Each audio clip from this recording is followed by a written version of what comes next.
पिछले एपिसोड में हमने मास्टर जेनरन के बारे में जाना था, जिन्होंने 3000 साल तक की कल्टीवेशन की थी ताकि वो हेवन में जा सके। लेकिन 3000 साल की कल्टीवेशन उनकी बर्बाद हो जाती क्योंकि हेवन में जाने से पहले ये उनकी जान जा चुकी थी। उनकी पावर ने उन्हें एक बार फिर से रीइंकार्नेशन तो दिया था, लेकिन अब दोबारा हेवन में जाने के लिए उन्हें बहुत ज्यादा मेहनत करनी पड़ेगी। इसलिए मास्टर जेनरन अपना सारा कुछ छोड़कर एक गाँव में आ जाते हैं, जहाँ पर आने के बाद शेनलाओ नाम का एक बच्चा उन्हें मिला था। शेनलाओ एक अनोखे टैलेंट के साथ पैदा हुआ था, जिस वजह से वो बहुत ही जल्द काफी ज्यादा पावरफुल कल्टीवेटर बन जाएगा। इसलिए मास्टर जेनरन उसे अपना एक सर्वेंट की तरह बना लेते हैं ताकि कल्टीवेशन में उसकी मदद कर सके। जिसके बाद यहाँ से ये एपिसोड शुरू होता है। तो इस एपिसोड की शुरुआत में शेनलाओ बाकी उन्हें खुद को किंशन सेक्ट में रजिस्टर करा लिया था। तो मास्टर लू जो होते हैं वहाँ पर सारे के सारे नए आए हुए जो डिसाइपल थे उन सभी की क्लास ले रहे होते हैं। वो उन्हें अपने सेक्ट के बारे में बता रहे थे और उन्हें एक टेस्ट लिखने देते हैं कि उन्हें कितनी कल्टीवेशन के बारे में नॉलेज है। मास्टर लू ने वहाँ पर कहा था कि जितने लोगों को भी यहाँ पर कल्टीवेशन के बारे में जो भी जानकारी है वो सभी जानकारी पेपर पे लिख दे। मैं उन्हें पर्सनली चेक करूंगा और उसके बाद देखूंगा कि किसे कितना आता है। लेकिन जब उनकी नजर पड़ती है जेनरन के पास तो उन्हें पता चलता है कि मास्टर जेनरन तो अभी तक की यहाँ पर आया ही नहीं। वो क्लास में आज लेट है, जो देखकर मास्टर लू कह रहे होते हैं कि ये जेनरन कभी नहीं सुधरेगा, ये बिल्कुल यूजलेस बंदा है जो देखो आज क्लास में भी नहीं आया। आखिर मैंने यहाँ पर इस सेक्ट में क्यों ज्वाइन करा लिया, मुझे तो समझ ही नहीं आता। बस शेनलाओ की वजह से उसे इस सेक्ट में ज्वाइन करना पड़ा। मास्टर लू वहाँ पर सारे बच्चों से कह रहे होते हैं, देखो यहाँ पर तुम्हें ना कल्टीवेशन करनी है, कल्टीवेशन में कोई शॉर्टकट नहीं होता और इस कल्टीवेशन के सफर में अगर तुम्हारा साथी अच्छा हो ना तो वो तुम्हारी भी मदद कर सकता है तुम्हें पावरफुल बनाने में। इसलिए बुरे साथियों से दूर रहे और अच्छे दोस्त बनाया करें। वो यहाँ पर शेनलाओ को ताना मारते हुए कह रहे थे कि तुम्हें जेनरन के साथ नहीं होना चाहिए, वो अच्छा इंसान नहीं है तो तुम्हें कल्टीवेशन करने में बहुत डिस्टर्ब कर सकता है। शेनलाओ वहाँ पर मास्टर लू की बातों से थोड़ा सा डर जाता है, लेकिन वो मास्टर जेनरन को तो ऐसे नहीं छोड़ सकता था। जिसके बाद मास्टर लू जो होते हैं वो अपनी फ्लाइंग स्वॉर्ड पे सवार होने के बाद वहाँ से चले जाते हैं ताकि 1 घंटे बाद आएंगे और देखेंगे कि किसने यहाँ पर किस तरह का टेस्ट लिखा है। इनके जाने के बाद सारे बच्चे आपस में बातें कर रहे थे कि यहाँ पर सेक्ट में तो ये भी रूल है ना कि हम आपस में एक दूसरे के साथ शेयर कर सकते हैं। अगर कुछ चीज नहीं आती है तो इसका मतलब ये है कि हम दोनों सब आपस में मिलकर एक दूसरे की हेल्प करते हैं इस टेस्ट को पूरा करने में। कुछ लोगों का जो यहाँ पर डाउट था अपने टेस्ट को लेकर, तो वो लोग यहाँ पर शेनलाओ के पास आते हैं और उससे पूछते होते कि क्या तुम्हें पता है कि हमने जो यहाँ पर आंसर लिखा है वो सही है या फिर गलत। हमने अपने मन से ये आंसर लिखा है, जिसपे शेनलाओ उन्हें बता रहा होता है कि यहाँ पर तुम्हारे आंसर में थोड़ी सी गड़बड़ी है और जो भी गड़बड़ी होती है वो वहाँ पर उन्हें ठीक करके दे रहा था, क्योंकि ये सारी चीजें जेनरन ने यहाँ पर शेनलाओ को पहले से बता दी थी सेक्ट में आने से। इस वजह से कल्टीवेशन का बेसिक तो शेनलाओ को बहुत ही परफेक्ट तरह से आता है। मिस्टर जू जो था वो शेनलाओ को देखकर काफी ज्यादा हैरान था कि ये तो शेनलाओ काफी ज्यादा टैलेंटेड है, मानना पड़ेगा इसे। इसकी उम्र छोटी है लेकिन कल्टीवेशन में इसकी अंडरस्टैंडिंग में बड़े बड़ों से भी ज्यादा है। मेरे ख्याल से ज्यादा दिन नहीं लगेगा इस शेनलाओ को मॉर्टल से इमॉर्टल बनने में। ये कुछ ही दिन के अंदर कल्टीवेटर बनते हुए ये इमॉर्टल बन जाएगा। इसलिए मैं अपनी कोशिश नहीं छोड़ूंगा इस शेनलाओ को अपना दोस्त बनाने में। मैं कैसे भी करती यहाँ पर शेनलाओ को अपना दोस्त बनाना ही चाहता हूँ ताकि उसके जरिए मैं भी अपनी कल्टीवेशन स्पीड को बढ़ा सकूं। मुझे लगता है ना कि मैं बिल्कुल परफेक्ट हूँ शेनलाओ का दोस्त बनने के लिए, वो मुझे मना भी नहीं करेगा। शेनलाओ वहाँ पर सारे के सारे जो स्टूडेंट लोग थे इन सभी से कह रहा होता है कि देखो मैं जो आपको आंसर बता रहा हूँ ना, ये सारा का सारा आंसर मुझे पहले से मेरे मास्टर जेनरन ने बता दिया था। इसी वजह से मैं आप लोगों के सवालों का इतना अच्छी तरह से जवाब दे पा रहा हूँ क्योंकि मेरे मास्टर बहुत ही ज्यादा टैलेंटेड है। तब वहाँ पर मिस्टर जू आता है। वो वहाँ पर आने के बाद शेनलाओ से कह रहा था कि शेनलाओ तुमने आज सुना ही होगा ना कि मास्टर लू क्या करके गए हैं कि हमें अच्छे इंसान से दोस्ती करनी चाहिए। जब तुम्हारे दोस्त अच्छे रहेंगे तो वो तुम्हारी मदद कर सकते हैं कल्टीवेशन वगैरह में। तो मैं क्या सोच रहा था कि तुम मेरे दोस्त बनोगे। मैं यहाँ पर ना काफी पुराना डिसाइपल हूँ और काफी लोग ऐसे हैं जो मुझसे दोस्ती करना चाहते हैं, लेकिन मैं किसी अच्छे इंसान की तलाश में था जो मेरा दोस्त बनने के लायक हो। तुम मुझे बिल्कुल परफेक्ट लगते हो, तो क्या हम दोनों यहाँ पर अपनी दोस्ती का हाथ आगे बढ़ा सकते हैं क्या। लेकिन शेनलाओ कहता है नहीं, मैं यहाँ पर तुमसे दोस्ती नहीं कर सकता। जो काम मुझे मेरे मास्टर जेनरन करने कहेंगे मैं वही करूंगा, उनके परमिशन के खिलाफ मैं कभी नहीं जा सकता। मिस्टर जू कह रहा था कि अरे यार जरा तुम खुद को तो देखो, तुम पैदा ही कितने अच्छे टैलेंट के साथ हुए, तुम्हारा फ्यूचर भी कितना ब्राइट है, लेकिन आखिर तुम उस जेनरन जैसे घटिया इंसान के पीछे क्यों पड़े रहते हो। उसके पास तो नहीं कल्टीवेशन पावर ना ही कोई नॉलेज है। तुम्हें उस जैसे इंसान से दोस्ती नहीं करनी चाहिए। तुम जितना उससे दूर रहोगे ना इसमें तुम्हारा ही फायदा है, वरना उसके साथ रहने पर तुम आगे चलकर उसी की तरह लूजर बन जाओगे। ये सुनकर तो शेनलाओ को काफी ज्यादा गुस्सा आ जाता है। वो मिस्टर जू से कहता है कि अपनी जुबान संभाल के बात कहिए, आप मेरे मास्टर के बारे में इस तरह से बातें नहीं कर सकते। यहाँ पर जो भी अपनी चीज यहाँ के स्टूडेंट लोग को सिखा रहा हूँ ना वो सब मेरे मास्टर ने मुझे पहले से सिखा दी थी। मेरे मास्टर इतने पावरफुल है कि वो अकेले पूरी उंगली में इस पूरे सेक्ट को नचा सकते। तुम लोगों ने क्या समझ के रखा है मास्टर को। ये सुनकर सारे के सारे लोग हैरान थे कि क्या सच में तुम सच कह रहे हो। जेनरन जैसा लूजर इंसान ने तुम्हें कल्टीवेशन का बेसिक सिखाया और उसकी वजह से तुम आंसर दे पा रहे हो क्या। नहीं, हमें तुम्हें झूठ लगता है बात? तुम्हारा मास्टर अगर इतना ही पावरफुल है तो जरा उसे दिखाने बोलो, वो जरा हमें अपनी पावर दिखाए, उसके बाद हम समझ जाएंगे कि तुम्हारा मास्टर जो है जेनरन वो कोई लूजर नहीं बल्कि बहुत ही ज्यादा टैलेंटेड बंदा है। लेकिन यूशन कह रही होती मुझे तो जेनरन पे पूरा भरोसा है कि जेनरन बहुत ही ज्यादा टैलेंटेड बंदा है। मैं पहली बार ही उसे देख कर समझ चुकी थी कि कोई मामूली इंसान तो बिल्कुल भी नहीं है। ये सारे लोग यहाँ पर बातें कर ही रहे थे कि तभी वहाँ पर जेनरन आ जाता है। जेनरन वहाँ पर आने के बाद शनला उससे कहता है कि शनला मेरे साथ चलो, घर का जो स्टोव है ना वो खराब हो गया, इसलिए मैं खाना गर्म नहीं कर पा रहा, तो तुम्हें अभी के अभी मेरे साथ चलना होगा। जिस पे शनला कहता है ठीक है मास्टर, मैं आपके साथ अभी चल। मिस्टर जू वहाँ पर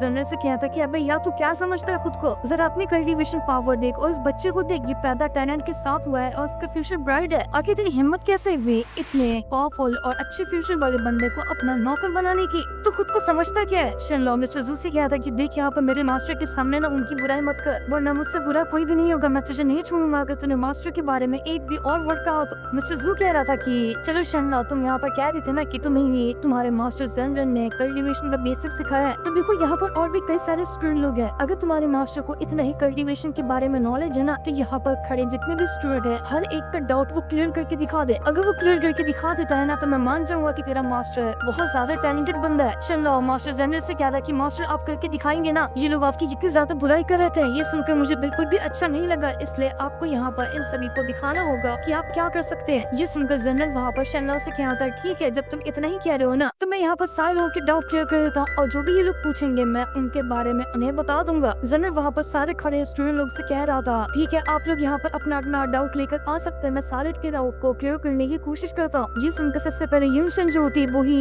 जनरल के पास आती है और अपना टेस्ट दिखा रही होती कि देखो मैंने यहाँ पर इसे लिखा है, अगर कुछ गड़बड़ी है तो आप इसे सही करके बता दो। जनरल वहाँ पर कह रहा था कि तुमने यहाँ पर तो डायरेक्ट ये लिख दिया है कि उस स्वॉर्ड को कंट्रोल करने के लिए किस तरह की कल्टीवेशन लेवल की जरूरत होती है, तुम्हें अभी से ना इतने आगे के बारे में नहीं सोचना चाहिए, तुम्हें सबसे पहले बेसिक को क्लियर करना होगा, उसके बाद ही तुम्हें आगे के बारे में सोचना है। डायरेक्ट तुम आगे के बारे में सोचोगे ना तो तुम्हारा बेसिक पे ध्यान नहीं जा पाएगा। वो कुछ बेसिक कल्टीवेशन के बारे में लिख कर यूशन को दे देता है, जो देखकर मिस्टर जू वहाँ पर कह रहा था कि लगता है ना ये जनरल यहाँ पर घर पे गया होगा और कुछ कल्टीवेशन से जुड़ी किताबें पढ़ ली होगी और उसे वैसे कुछ सवाल आ गया होगा, तो यहाँ पर इसने जवाब दे दिया, देखता हूँ कि बाकी लोगों को कैसा जवाब दे पाता है। जिसके बाद वहाँ पर एक दूसरा बंदा आता है, वो भी वहाँ पर अपना डाउट जनरल के पास लेकर आया हुआ था। उसका डाउट ये था कि धर्मा बॉडी बनाने के लिए क्या हेवन और अर्थ की पावर लगती है। जनरल उसे वहाँ पर बता रहा होता है कि देखो तुमने सबसे पहले धर्मा बॉडी के बारे में गलत समझे हो, धर्मा बॉडी को क्लियर तरीके से बनाने के लिए सबसे पहले तुम्हें तुम्हारा बॉडी के ऊपर और तुम्हारे माइंड के ऊपर कंट्रोल होना चाहिए। जीवन में अगर तुम परफेक्ट हो ना तो उसके बाद तुम्हें हेवन और अर्थ की अंडरस्टैंडिंग होनी चाहिए। जब ये चारों चीजें आपस में परफेक्ट तरह से मिलेगी ना तो उसके बाद ही तुम यहाँ पर धर्मा बॉडी को क्लियर तरीके से